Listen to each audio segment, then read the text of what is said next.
Happy birthday, Emma Christine. Hi there, everyone, and welcome to the Daily Gardener, and thank you for listening. I'm your host, Jennifer Ebling. It's July 17th. Today we celebrate one of Alabama's first botanists and the poet who went by the pseudonym A.E. We'll also learn about the wood expert and xylotomist who solved the crime of the century. And we'll celebrate one of the 20th century's leading landscape architects. And we also honor the dog days of summer through poetry. And we grow that garden library with a book about plant passion and inspiration in order to cultivate green space in your home and heart. And then we'll wrap things up with the story of a touching 2014 botanical art installation around the Tower of London. But first, let's catch up on some greetings from gardeners from around the world in today's curated news. Well, I'm going to kick things off by saying happy birthday to my daughter, Emma. She turns 19 years old today, and I can't believe it. She was born at 10:32 in the morning. She was pink and rosy. She came flying into this world, and to my surprise and delight, she had black curly hair and blue eyes. Would have never guessed. For her birthday, she and I are going to get up this morning and have a little mother-daughter time, head over to Starbucks, get a strawberry acai lemonade. She's going to have a picnic with 3 of her friends, and they're each going to bring their own blanket, so that will help with physical distancing. And hopefully the weather will allow them to have a few hours together in the park. Anyway, happy birthday, honey. I love you, and I hope you have a wonderful day. Then next, Chloe Vogel sent an email, and she included a lovely picture of her hydrangea. It's just starting to bloom, and she says, "Hello, everyone. I want to cut these and bring them to my neighbor, but I can't get them to last longer than a day in a vase. Do you have any suggestions?" Well, this is a very timely question because hydrangeas are starting to set their flowers. And if you don't take certain steps, they do tend to wilt very quickly. But there are some things that you can do that will help your hydrangea perform better as a cut flower. Now, the first thing that you need to do is adjust your mindset. You never want to just run out to the garden and start cutting hydrangea and then bring them into the house and make a bouquet. Hydrangea take a little more consideration.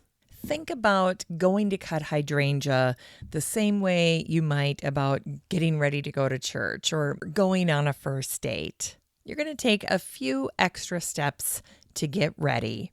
So the first thing you want to do is get a bucket of water. And that bucket is going to go with you out to the hydrangea. Now, when you cut the stem on the hydrangea, make that cutting as long as possible. And then after you cut it, immediately put the stem into the water. Now, at this point, you can cut the hydrangea to whatever length you want it to be. But when you're making that second cut in the water. So you're going to submerge your cutting tool, whether it's a clipper or some kind of floral scissor. And also make sure to cut at a 45-degree angle. These little steps are important because they help the hydrangea take up more water, and that is what is going to help stop the wilting. Now, after you're done cutting, bring your hydrangea into the house, but before you place them in your vase, you need to boil some water. Now, once you have your boiling water, you're going to want to stand the hydrangea in that boiling water for about 30 seconds. Just hold them so that the bottom part of the stem is in that super hot boiling water, and then after 30 seconds, plunge them into the vase that they're going to be arranged in. And in that vase, you can just have room temperature water. Now, this boiling water treatment is very effective at helping to prolong the robustness of that bloom. And you can try the boiling water treatment again when the blooms start to wilt. Just recut the stems, stand them in the boiling water for 30 seconds, and then put them in the vase and rearrange them. And that's it. It's just that easy. And I think you'll be pleasantly surprised at how well this boiling water treatment actually works. Now, other things you can do that will really help your hydrangea is to make sure not to put them in direct sun. Keep them in a nice, cool spot in your home. And whatever you do, don't put them right by a vent. Blowing air is not going to help them last longer. Now, if you have a mister, that's actually a good thing to do for your hydrangea florals. Those large flower heads can actually take up water that way. So go ahead and mist your hydrangeas. And you can also add some flower food if you have some. Now, if you don't have an extra one of those little packets of food laying around, you can also use just a quick little tablespoon of sugar, and that will also help with the longevity of your hydrangea. So now you can see that although hydrangeas are a wonderful gift, they're a beautiful flower to give someone, you're just going to want to take a little extra time as you put your hydrangea arrangement together. And by taking these extra steps, your friends will be able to enjoy their hydrangea for longer than just 24 hours. And once you've tried it, you can share it with your garden friends. You can tell them you have a hot tip for keeping their hydrangeas looking marvelous. All right, that's it for today's Gardener Greetings segment. If you'd like to participate in the Gardener Greetings segment, just send me your garden pictures or stories, questions, birthday wishes, and so forth to Jennifer at thedailygardener.org. That's Jennifer at thedailygardener.org. Here's today's curated news. Well, yesterday I got an email from my mom, and she included this fascinating post from The Independent in England. And the headline was, New National Wildflower Network opens major routes across UK for pollinating insects. Here's an excerpt. A national network of linked wildflower highways has been launched this week to provide more habitat for England's vital pollinating insects, including bees, butterflies, hoverflies, and moths. The newly completed Beelines Network, as it's being called, will create a vast interconnected web of potential and existing wildflower habitats across the entire country. Bug Life's Catherine Jones said, a complete England Beelines network is a real landmark step in our mission to reverse insect declines and lend a helping hand to our struggling pollinators. Bug Life is asking people to grow more flowers, shrubs, and trees, let gardens grow wild, and mow grass less frequently, trying not to disturb insects, and trying not to use pesticides. To date, England has lost 97% of its wildflower meadows since the 1930s and 87% of its wetlands. Well, I love that idea of the Beeline Highway. Now, if you'd like to check out this article for yourself, just search for the word network in the Facebook group for the show, and this post will pop up. All right, that's it for today's gardening news. Now, if you'd like to check out my curated news articles and original blog posts for yourself, you're in luck because I share all of them with the listener community in the free Facebook group for the show. Just search for Daily Gardener Community and request to join. I'd love to meet you in the group. Here's today's brevities. Today is the anniversary of the death of the botanist Charles Theodore Moore, who died on this day in 1901.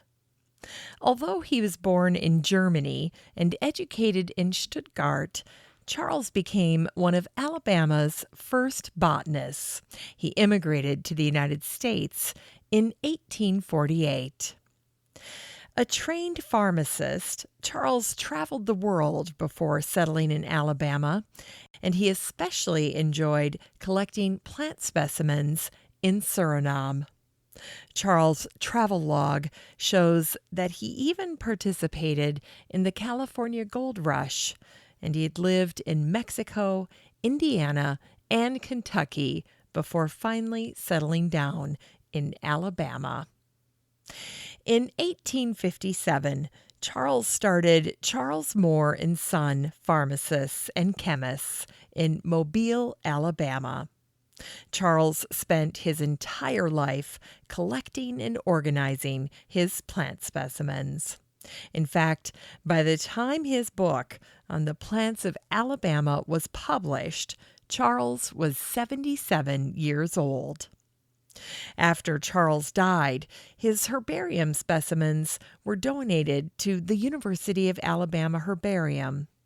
They received 15,000 specimens from Charles, and the United States National Herbarium received 18,000 specimens. And today is the anniversary of the death of the poet George William Russell, who went by the pseudonym A.E., and he died on this day in 1935. Russell attended the Metropolitan School of Art in Dublin, and there he met a lifelong friend, the poet William Butler Yeats. Russell became the editor of The Irish Homestead, and his famous quotes include the following: "Our hearts were drunk with a beauty our eyes could never see." And then there's this one: "You cannot evoke great spirits and eat plums at the same time." Love that one. All right, today is the anniversary of the death of the wood expert and xylotomist Arthur Koehler, who died on this day in 1967. Xylotomy is preparing little pieces of wood and then examining them under a microscope or microtome. During his career, Arthur worked as a chief wood technologist at the Forest Products Laboratory in Madison, Wisconsin. Arthur's expertise led him to become one of the very first forensic botanists. When the Lindbergh baby was kidnapped in 1932, a homemade ladder was used to access the nursery. Arthur, along with 38,000 others, sent letters to the Lindberghs, offering prayers and assistance. Yet Arthur's expertise would become the linchpin to convicting the man accused of the crime, making Arthur one of the world's first forensic botanists. Forensic botany is simply using plants to help solve crimes. 3 months after the Lindbergh kidnapping, samples of the ladder were sent to Arthur.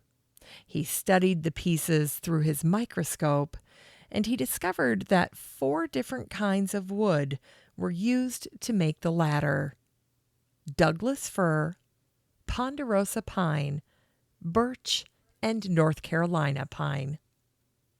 In an interview with the Saturday Evening Post, Arthur was quoted saying, "I'm no Sherlock Holmes, but I have specialized in the study of wood, just as a doctor who devotes himself to stomach or tonsils, so I, a forester, have done with wood."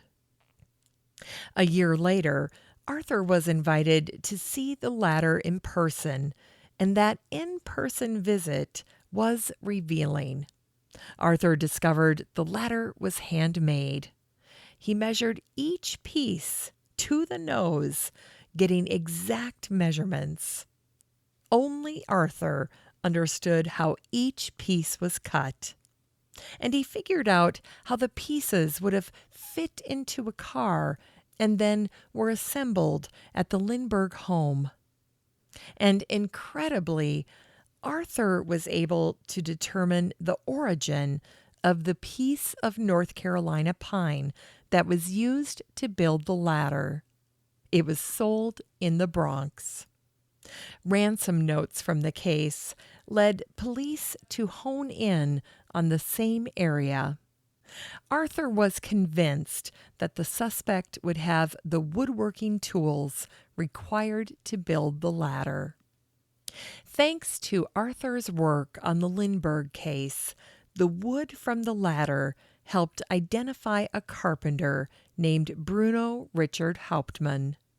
When the police arrested Hauptmann, they not only found $14,000 of ransom money, but the evidence that Arthur could link to the ladder. The saws used to make the cuts, the particular nails used to build the ladder, and a missing floorboard from Hauptmann's attic that was clearly used in the construction of the 16th rail of the ladder. In fact, when the rail was removed, it slipped perfectly back into place in Hauptmann's attic, right down to the nail holes and the nails in the board. Arthur estimated the chances of someone else supplying the lumber for the ladder to be 1 in 10 quadrillion. Arthur's knowledge and testimony during the trial was vital to Hauptmann's conviction. And that's how the crime of the century was solved, by studying the only witness, a silent witness, the wooden witness. And it was Arthur Kohler who said, "In all the years of my work, I have been consumed with the absolute reliability of the testimony of trees. They carry in themselves the record of their history. They show with absolute fidelity the progress of the years, storms, drought, floods, injuries, and any human touch. A tree never lies." Wow, that one was powerful. And today is the anniversary of the death of one of the 20th century's leading landscape architects, Sir Geoffrey Jellicoe, who died on this day in 1996. Geoffrey was multi-talented, but his true passion was landscape and garden design, which he described as the mother of all arts. Geoffrey was a founding member of the Landscape Institute. Over his 70-year career, Geoffrey designed more than 100 landscapes around the world. He designed the John F. Kennedy Memorial Site by the River Thames in Berkshire. Geoffrey's final and most ambitious project was the Moody Gardens in Galveston, Texas. Geoffrey imagined a design where visitors could walk through the history of the landscape, from the Garden of Eden and the gardens of ancient Egypt to a design inspired by Thomas Mann's novel, The Magic Mountain, published in 1924. As the Moody Garden website acknowledges, this garden was the culminating work of Geoffrey's design career, but has not as yet been implemented. Geoffrey's favorite garden was the gardens he designed in Hemel Hempstead. Geoffrey designed the Hemel Hempstead water gardens to improve the quality of life for the townspeople. He designed a canal with dams and little bridges to take visitors from the town parking lot to shopping. And Geoffrey designed the canal after seeing one of Paul Klee's paintings of a serpent. Geoffrey said, "The lake is the head, and the canal is the body. The eye is the fountain. The mouth is where water passes over the weir. The formal and partly classical flower gardens are like a howdah strapped to its back. In short, the beast is harnessed, docile, and in the service of man. In Unearthed Words, here are some words about the dog days of summer. We're in the middle of them now. They officially started on July 3rd, and they run through August 11th. This first one's from the Canadian writer and poet Rosanna Eleanor Luproan. It's an excerpt from her poem called An Afternoon in July. How hushed and still are earth and air, how languid 'neath the sun's fierce ray. Drooping and faint, the flowerets fair on this hot, sultry summer day. And this next one is from the British poet and dramatist John Drinkwater. Cool in the very furnace of July, the water meadows lie. The green stalks of their grasses and their flowers, they still refresh at fountains, never dry. And here's one from Ada Louise Huxtable, the architecture critic and writer, and it's very applicable to the summer of 2020. Summer is the time when one sheds one's tensions with one's clothes, and the right kind of day is jeweled balm for the battered spirit. A few of those days, and you can become drunk with the belief that all's right with the world. And here's one called Dog Days from the American poet Amy Lowell. A ladder sticking up at the open window, the top of an old ladder, and all of summer is there. Great waves and tufts of wisteria surge across the window, and a thin, belated blossom jerks up and down in the sunlight. Purple translucence against the blue sky. Tie back this branch, I say, but my hands are sticky with leaves, and my nostrils widen to the smell of crushed green. The ladder moves uneasily at the open window, and I call to the man beneath, tie back that branch.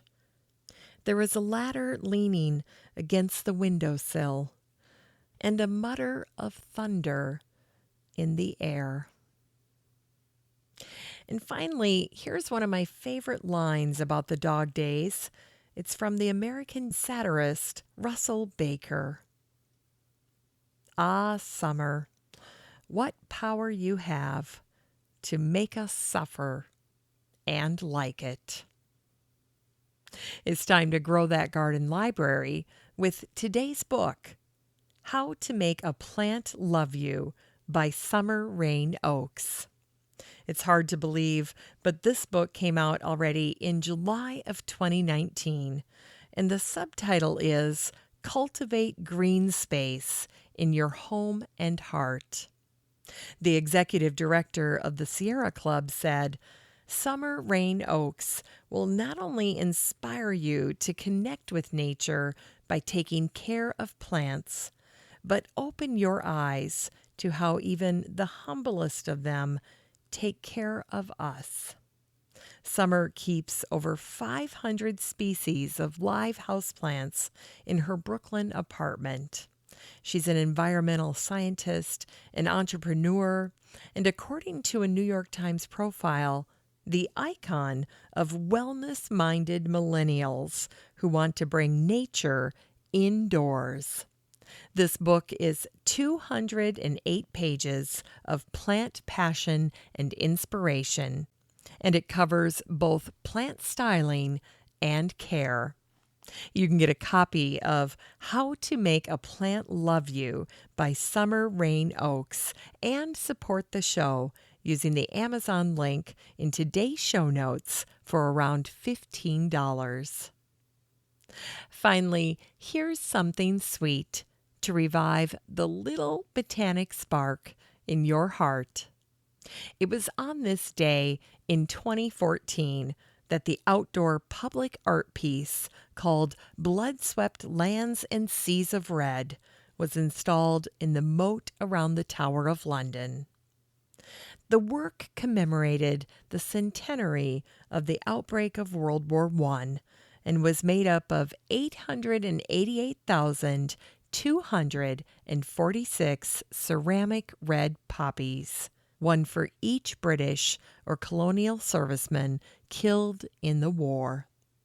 The title, Blood-Swept Lands and Seas of Red, refers to the first line of a poem by an unknown soldier in World War I.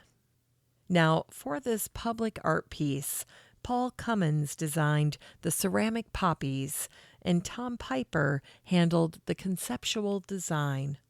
And when they were done, almost 1 million of Paul's ceramic red poppies appeared to burst forth from the tower and then flow across the moat.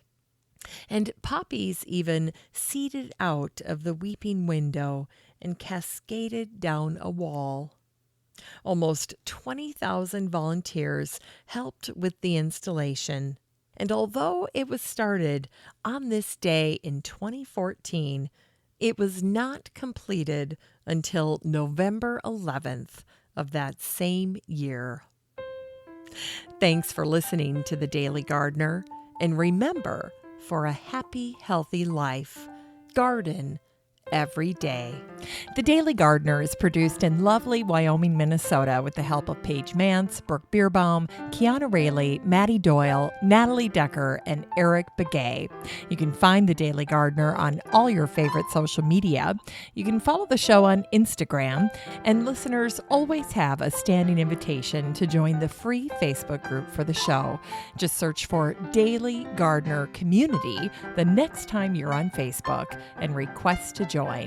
All the stories and books that are featured on the show can be found over at thedailygardener.org, thedailygardener.org. And while you're there, be sure to sign up for my free Friday newsletter. Last but not least, you can share your own gardener greetings on the show by emailing me at jennifer@thedailygardener.org. I'm your host, Jennifer Ebling, and as always, have a great day in the garden, and we'll see you tomorrow.